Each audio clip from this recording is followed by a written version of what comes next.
Good morning. Coffee. कुठे चाललंय? तुझ्या प्रत्येक प्रश्नाचं उत्तर मी द्यायलाच पाहिजे का? हो, द्यायला पाहिजे. घरी चाललोय आणि आता का ते विचारू नकोस, कारण त्याचं उत्तर माझ्याकडे नाहीये. सत्यजित, तुझा राग शांत झाला नसेल तर नको जाऊस, कारण तिथे फक्त तमाशा होईल. मी जिवंत असेपर्यंत माझा हा राग आता कधीच शांत होणार नाही.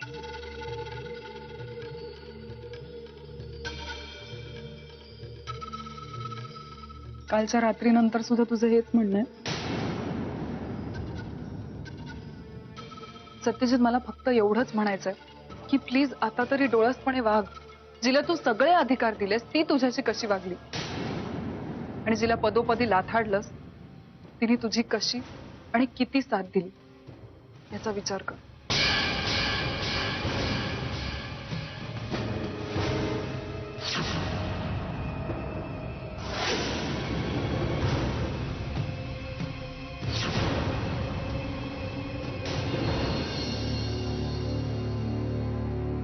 अरे विहंग, तू कधी आलास?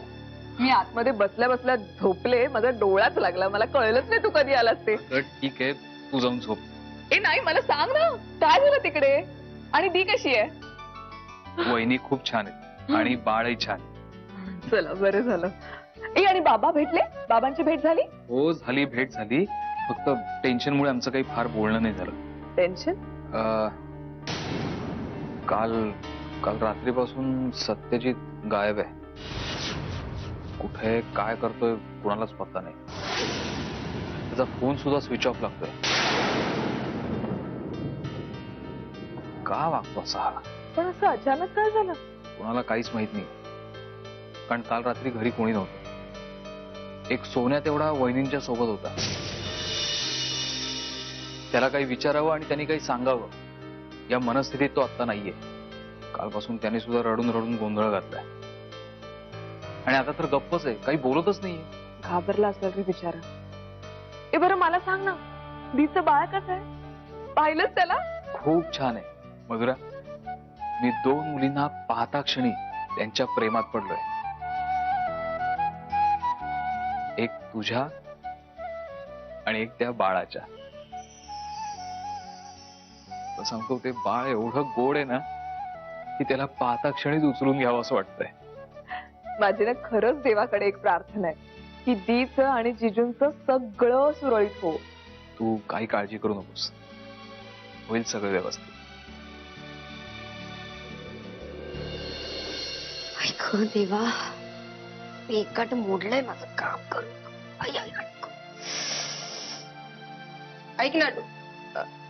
नेत्रा, नेत्रा, कानावर विश्वास बसत नाही आत्या माझा माझ्या. ये बघ डुचके, मी तुझ्याशी नीट बोलते, माझ्याशी पण नीट बोलायचं. आता कसं चारू आत्यांशी बोलत असल्यासारखं वाटत. बोला. ते म्हणजे अहो आत्या, पटापटा बोला. काय चाललंय? आत्ता कुठे सगळी कामं आटपून टेकायला मिळालंय मला. कंबरड मोडलंय माझं काम करून करून. त्यात तुम्ही येऊन काहीतरी बोलताय. बोला पटापट. तुम्ही रात्रभर हॉस्पिटलमध्ये मिठाई खात बसला होतात ना बाळाच्या जन्माची. मी इथे मरतीये, करतीये काम. हे जास्त वटवट करायची नाही आणि तोंड सांभाळून बोलायचं. मला फक्त एवढंच विचारायचं होतं की प्रियाचा फोन आलता? अहो ती महामाया कुणाला सांगून काही करते का? नाही. मग कुठं गेली सर ही पोर? म्हणजे तुझ्याशी काही बोलणं झालं तिचं? आणि आत्या, मला माफ करा, मला या सगळ्या जंजाळात गोवू नका. ऑलरेडी घरात पडतंय ते काम भारी पडतंय मला. आत्या बसा ना. मला सांगा, तुम्ही एवढ्या काकुळतीला येऊन विचारताय, याचा अर्थ प्रिया हॉस्पिटलमध्ये सुद्धा आली नाहीये ना?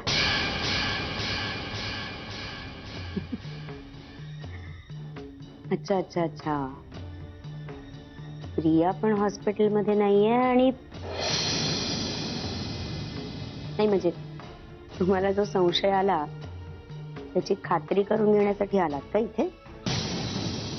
तुम्हाला आलेला संशय जर खरा असेल ना आत्या, मग काही बोलायलाच नको. कारण आपण बोलून काहीच फायदा नाही. उगाचच डोक्याला ताप होणार आपल्या आणि सगळ्यांच्याच. मग तुम्ही पण उगाच डोक्याला ताप करून घेऊ नका आणि माझ्याही डोक्याला ताप देऊ नका. हा, कसं आहे, आत्ता थोडाच वेळ घरातले सगळे बाहेर आहेत आणि तेवढाच वेळ मला आराम करायला मिळणार. त्यामुळे मी पण आराम करते. And you also go take rest. आराम करा जा.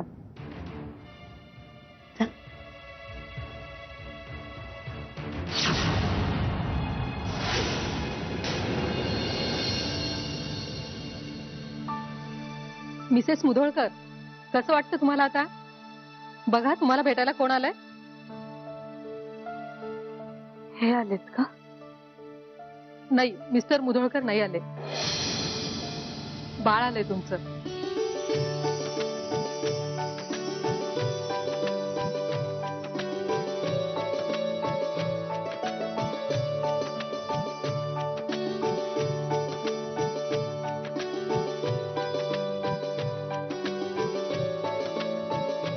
आता ही ठीक आहे. तिला इन्क्युबेटर मध्ये ठेवायची गरज नाही. हेल्दी आहे बाळ आता तुमचं. पाळण्यात होत्या महिला.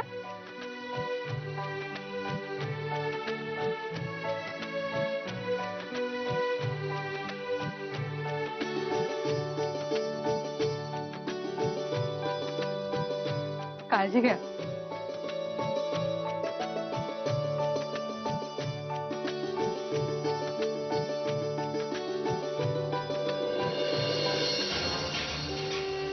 सत्या, आत्ता येतोय? अरे कुठे होतात? फोन पण बंद होता तुझा. मी किती फोन करायचे? आई, आलोय ना मी. अरे पण आलोय म्हणजे माझा अरे सत्यजित राव, होता कोण मी रात्रभर? हा? आम्हाला वाटलं सगळ्यांच्या आधी तुम्हीच पोचाल म्हणून, पण तुमचा पत्ताच नाही. हो, मंजिरीची तब्येत तिकडे. आई, काय झालं? लक्ष्मी आलीये मुधोळकरांच्या घरात. मुलगी झालीये तुला सत्या.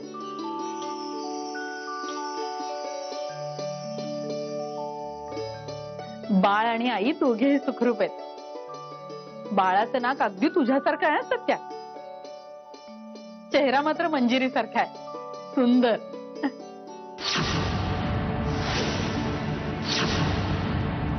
आणि अरे कुठे ते? हे काय इथेच आहे.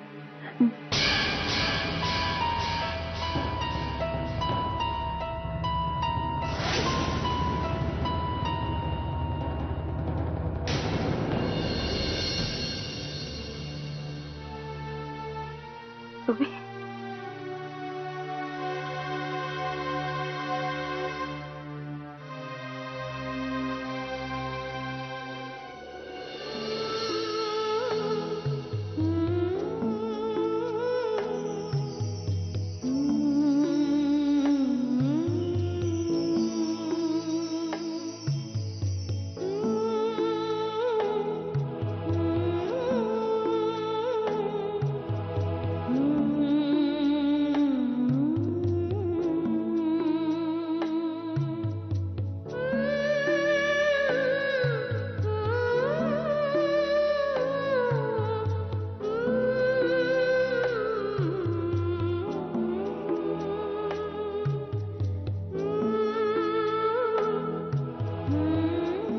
अहो,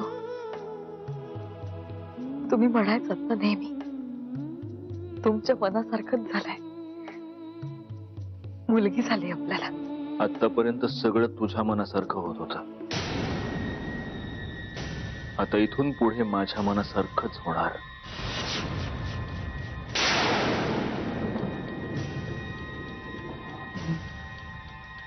हो, होईल ना. सगळं तुमच्या मनासारखंच होईल. आणि आपल्या मुलीच्याही. आपले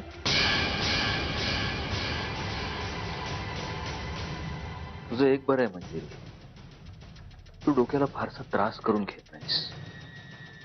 तुला फारसे प्रश्न पडत नाहीत. पण माझं तसं नाही. तुला कधीच न पडणारे प्रश्न मला मात्र सतत त्रास देत राहतात.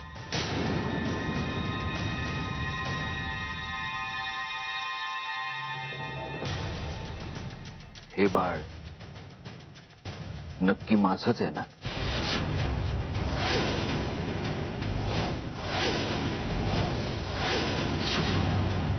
असा प्रश्न जर मी तुला विचारला तर खरं तर ते वावगं ठरू नये. अहो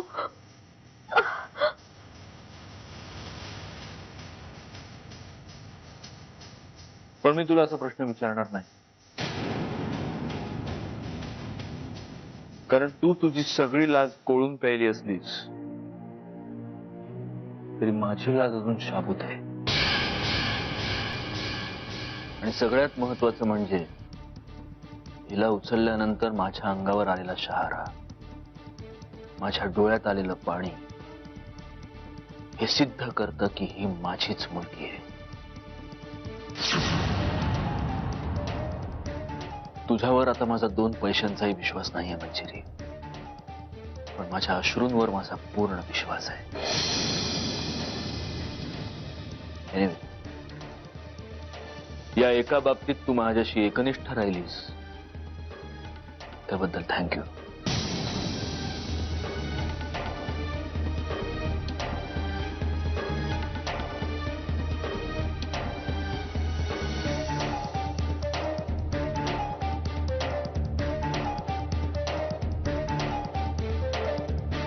तिला आपलं बाळ म्हणायला मलाही खूप आवडलं असतं मंजिरी, पण आता हे आपलं बाळ नाही, आता हे फक्त माझं बाळ. शहाण्याला शब्दाचा मार पुरेसा असतो असं म्हणतात. तू तर अतिशहाणी आहेस. मला नेमकं काय म्हणायचंय ते तुला कळलं असेलच. काळजी घे.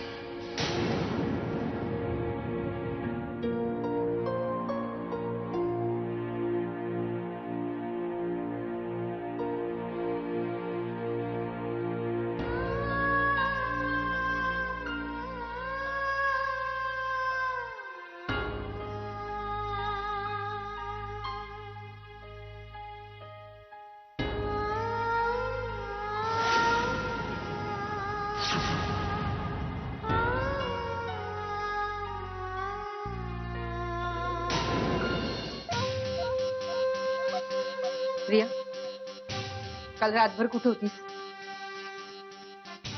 आय ग, मी काय विचारतेय, रातभर कुठे होतीस तू?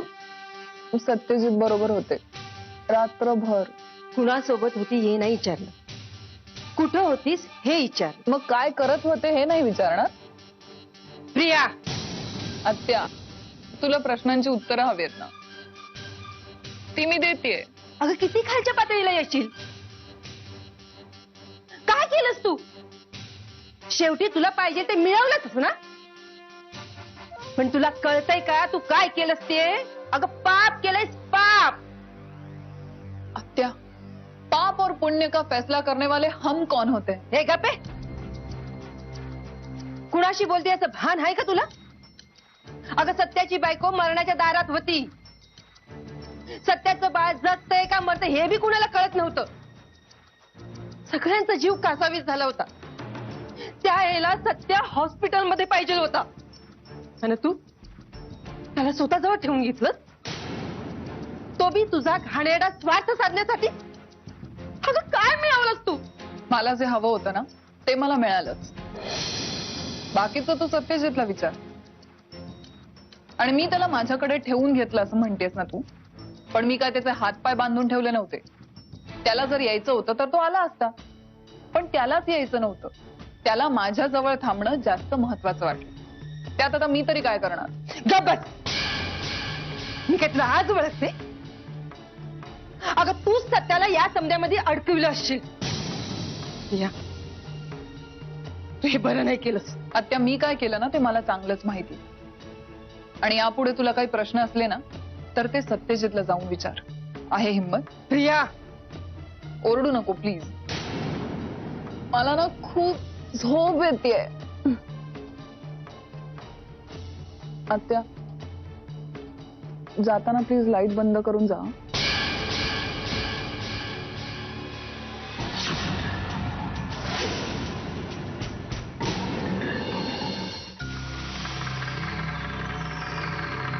सत्यजितराव, माझ्या प्रश्नाचं उत्तर न देताच निघालात.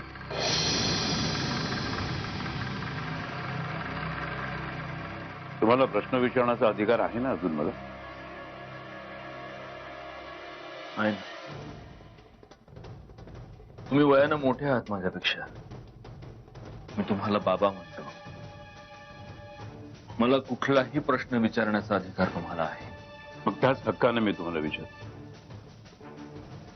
काल रात्री तुम्ही कुठे होतात?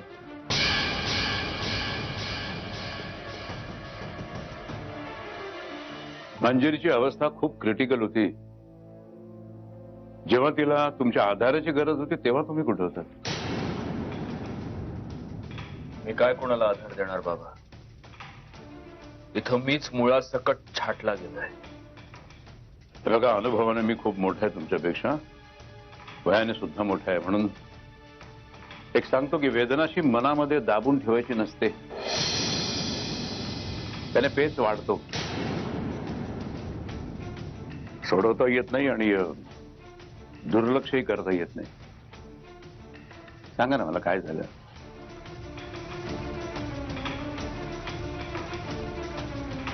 हा प्रश्न तुम्ही मला विचारण्यापेक्षा तुमच्या मुलीला का नाही विचारत? कदाचित एव्हाना तिच्याकडे एखादी सुंदर स्टोरी तयार असेल. आणि कसं आहे, माझ्या रागीट स्वभावामुळे मी पराचा कावळा केला असंही तुम्हाला वाटणार नाही. एक मिनिट सत्यजितराव, हे जे काय तुम्ही कोड्यामध्ये बोलता ना ते मला खरंच काही कळत नाहीये. मला फक्त एवढंच दिसतं की तुमचं आणि मंजिरीचं काहीतरी बिनसलंय. पण ते तुम्ही सांगितल्याशिवाय नेमकं मला कसं काय कळणार? दोघांमधल्या गोष्टी 4-4 सांगाव्या लागतायत. यातच तुम्ही सगळं समजून जा ना बाबा. इतकं टोकाला जाऊन बोलणं इतकं प्रकरण मोठं झालंय का? कदाचित तुमची समजून घेण्यात काहीतरी चूक झाली. अगदी बरोबर, अगदी बरोबर बोलतात तुम्ही बाबा. समजून घेण्यातच चूक झाली. आणि फक्त माझी नाही, तुमचीही चूक झाली. मी माझ्या बायकोला समजून घेण्यात चुकलो आणि तुम्ही तुमच्या मुलीला. तुम्ही माझ्या मंजिरीबद्दल बोलताय? हे हो, तुमच्या मंजिरीबद्दलच बोलतोय. कधी कधी आपली एवढी मोठी फसवणूक होते ना की नंतर आपलाच विश्वास बसत नाही. एकदा अनुभवलं होतं, आता पुन्हा एकदा. एखादी व्यक्ती तिच्या चुकीसाठी आपली माफी मागते. आपल्याला असं वाटतं की त्या व्यक्तीला तिच्या चुकीची जाणीव झाली म्हणून आपण मोठ्या मनानं तिला माफ करतो, कारण आपलं त्या व्यक्तीवर जीवापाड प्रेम असतं. पण त्या व्यक्तीच्या मनात काय काळं बेरं शिजते ह्याचा आपल्याला कधीच अंदाज येत नाही. असं काय केलं मंजिरीने? विश्वासघात. दुसरं येतं काय हो तिला? माझ्या सगळ्या इच्छा, माझी सगळी स्वप्न, सगळ्याचा चुराडा केला तिला. किती आतुर होतो मी माझ्या बाळाच्या जन्मासाठी. तिला सगळ्यात आधी मला जवळ घ्यायचं होतं. पण एवढा साधा आनंदही तुमच्या मुलीनं मला नाही मिळू दिला. तिनं यावेळी जे केलं ना त्यासाठी तिला आयुष्यात कधीही माफी नाही. सत्यजितराव, तुम्हाला जे काही बोलायचं असेल ना ते स्पष्टपणे बोला. उगीच तुम्ही काही ताळतंत्र सोडून बोलायला लागलात ना तर ते मात्र मी कदापिही सहन करणार नाही. स्पष्ट बोलण्याची, समजून घेण्याची वेळ कधीच निघून गेली बाबा. आणि काय, हे हॉस्पिटल, मला इथे तमाशा नाही करायचा. शिवाय तुमची या सगळ्यामध्ये काहीच चूक नाही. तुमची चूक असली तर ती एवढीच आहे की मंजिरी नावाच्या एका पाताळ यंत्री मुलीला तुम्ही जन्म दिलात.